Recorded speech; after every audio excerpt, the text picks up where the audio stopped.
কৃষ্ণা শ্যামল শখের সংসার চ্যানেল থেকে তোমাদের স্বাগত জানাই বন্ধুরা। আজকে বেডরুমের ফ্লোরে খেতে বসে গেলাম।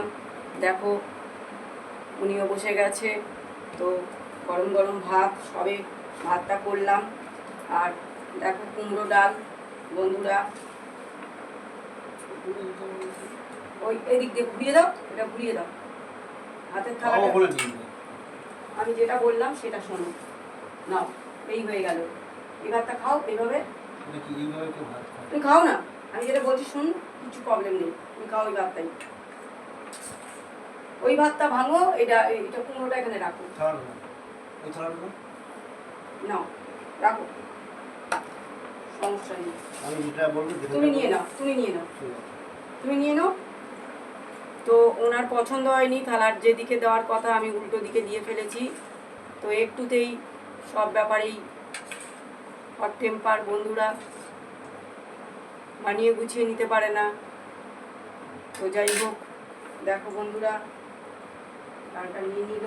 আটাটা আনা হয়নি, তাই ডালটা একটু ঢেলে নিতে হয়েছে। আর এটা হচ্ছে লাউ শাক।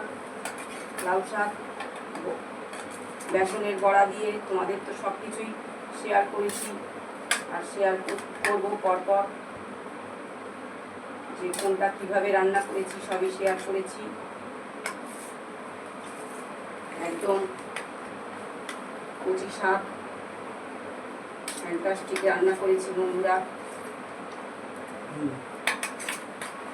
নিরামিষ তরকারি হলে কীভাবে স্বাদিষ্ট, একদম কচি শাক বন্ধুরা। আমি এই শাক পাতা খুব খেতে খুব ভালোবাসি। শাক পাতা দিয়ে ভাত আমি একটু খেতে পারি। অন্যবারে পোস্ত টোস্ত দিই বন্ধুরা, আজকে কিছুই দিইনি, একেবারে নিরামিষই রান্না করেছি। ফোড়ন শুধু 5 ফোড়ন, আর কিছুই দিইনি। 5 ফোড়ন দিয়ে বানিয়েছি বন্ধুরা।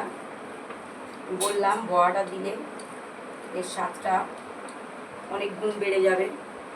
তো এটা ছোটোবেলায় আমি আমার মা ঠাকুমাদের কাছ থেকে দেখেছি আর খেয়েওছি, খুব ভালো লাগে।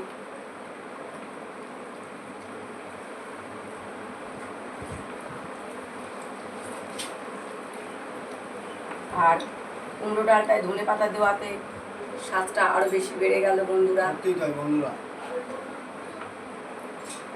একদম গরম ভাত বন্ধুরা, খেতেও পাচ্ছি না, খেতেও পাচ্ছি না বন্ধুরা, হাত পা পুড়ে যাচ্ছে আমার।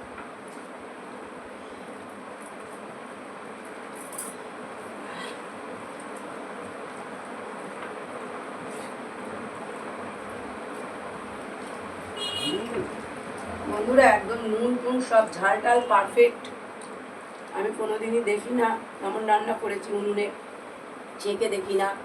খেতে বসি যখন তখনই স্বাদটা নিই যে কেমন হয়েছে। তো দেখছি একদম পারফেক্ট হয়েছে সব কিছু।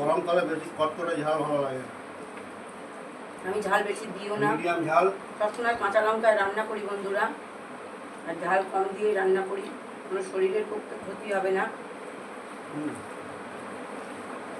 এখনকার দিনে বেশি শুকনো লঙ্কার আবার এই খেলে আবার প্রবলেম শরীরে, ওগুলো দিই না।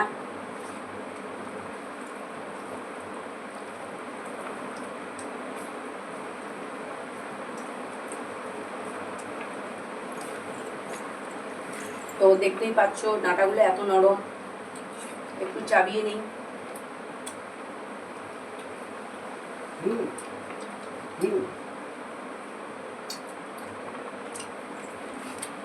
অসাধারণ নরম হয়েছে বন্ধুরা। তোমরা ভিডিওটা প্রথম থেকে শেষ পর্যন্ত দেখবে আর লাইক কমেন্ট শেয়ার করে আমাদের পাশে থাকবে।